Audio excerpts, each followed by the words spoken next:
Hi everyone, and welcome to another mind-mincing episode of ThoughtLeadership.biz. I'm Chris Machut, and in today's episode, we're deconstructing what it really means to be alpha. It's fair to say that although the mindset of the alpha leader hasn't changed for millennia, societal expectations on who they are and who they should be and how they should behave has, and it's true for business too. That's precisely why it's an interesting topic to explore. What exactly is an alpha leader? Who is an alpha leader? Is it a good thing? Is it a bad thing? These are all questions we'll be wrestling to the ground today in true alpha style. But let's begin today, actually, with a simpler question. What do you think of when I say alpha? What type of images spring to your mind? If you're like most people, right now you'd be thinking of some supercharged, aggressive jackass. And what if I asked you to think of it as an alpha leader?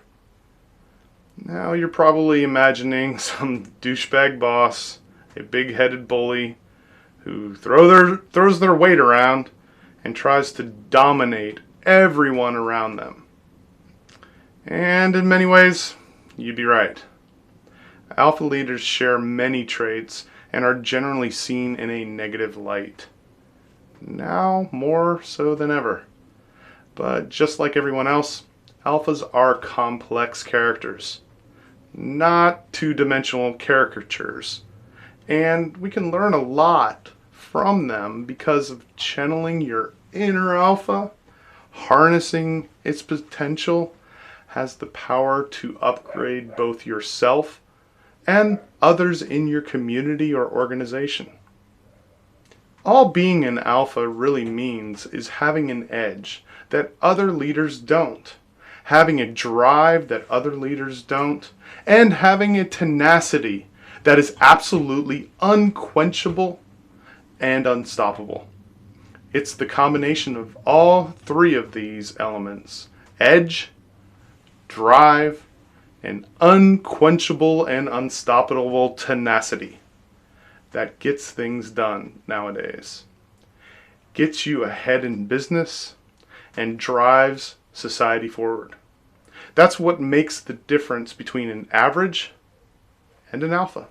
But before we go any further, let me take my usual pit stop and remind you to check out all of my newest articles and podcasts and more at www.thoughtleadership.biz. Catch me in person on YouTube and listen via Spotify or Anchor FM. Don't forget, of course, to check me out on Apple and Google Podcasts, as well as head on over to Twitter or LinkedIn, where you can subscribe to notifications when the latest episode comes to press.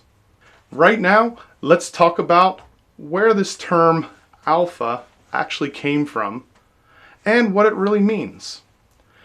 The term alpha originated in ancient Greece. Yawn.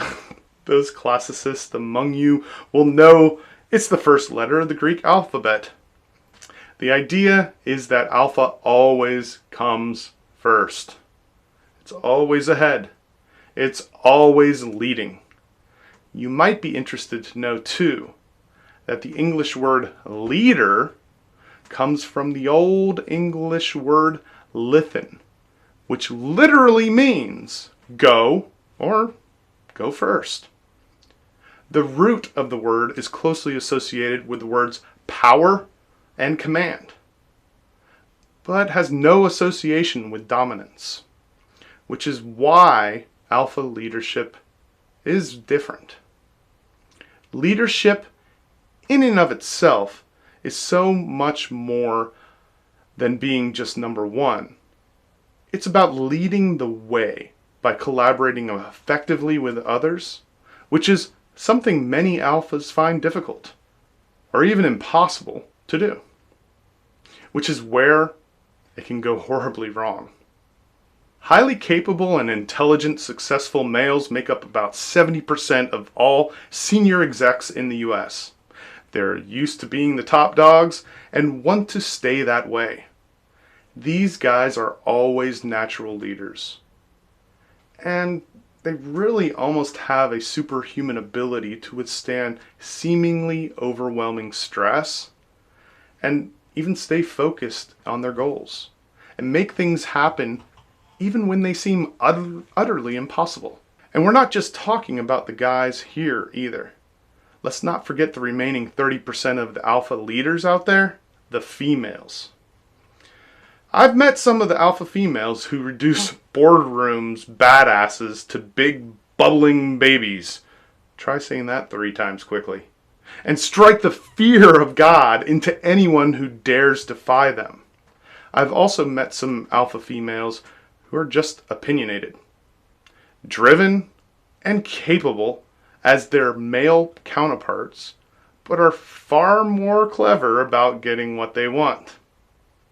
Women at the top of their game are usually just as resilient and comfortable with being in control, but the key difference is they don't try to dominate people and situations in the same way that alpha males often do. Hear me out for a second. As an example, instead of excelling in intimidation, they tend to focus on collaboration. And instead of issuing direct orders of pain and professional death upon others, they often find less confrontational ways to get things done. So, I'd say us alpha guys have certainly got a few things to learn from the alpha girls, if I'm allowed to say that anymore. Which brings me on to my final point. I guess you could call it my final gripe, really. And that's the ongoing agenda to wussify. Yeah, I said it. An entire generation of men wussify. It's a technical term. The verb being wussify. The noun being wussification. You should try it. It rolls nicely off the tongue. So what does it mean to wussify a generation? I think I heard you ask that. Well, it basically means the attempt to de-alpharize, and yes, that's also a word, at least in the Machut dictionary here, men so that they conform to more gender-neutral modes of speech and behaviors.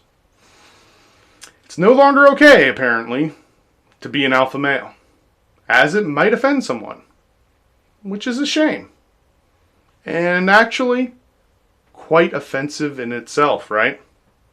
Now us alpha guys are taking a bit of a bashing at the moment, but I gotta tell you, I feel much more sympathetic for the alpha girls. In an age of apparent open-mindedness, it's surprising how much fallout they still get for just being who they are. The reality is that great leadership takes all kinds of personality types, including alpha males and females, of course. But whichever way you cook it, being an alpha is a tough gig. Getting the balance right is tough, as being an alpha leader requires you to become a benevolent dictator. And that's an incredibly difficult balance to strike. It's not all about dominating people and getting them to do what you want them to do. There needs to be some softer way with the yin and the hard-edged yang. Ultimately, despite our successes and massive confidence in our abilities because of it, to be a truly successful leader, we have to sometimes be introspective, reflective, and reflexive. Now, that might sound as if I'm straying dangerously into Wussification territory, but I'm not. It's just a fact. And alpha doesn't have to be a hard-nosed jackass all the time. If they are, they're just a jackass. Top tier leaders, alpha or not, have to know when to be tough, when to be a leader, and of course, my favorite is when to have compassion. And sometimes that's a lesson learned just too late. To finish, I'd like to steal the words of possibly the most badass alpha leader of the Roman world, Marcus Aurelius. Yeah. When asked about what makes an effective leader, he said this: "Do not overly exalt yourself. It is true that leaders should take their leadership roles seriously, but not in a way that makes them feel godlike in some way. Remember, you've made enough mistakes yourself." And that, in an ancient Italian nutshell, is something that all of us alphas should remember. This is Chris Machut. Stay safe, strong, and remember to be an alpha out there. Thank you again for listening to this ThoughtLeadership.biz podcast. I'm Chris Machut. For additional information on this podcast, including additional sites where you can stream from, make sure to visit us online at www.thoughtleadership.biz in your favorite web browser. I wish you a safe and productive day.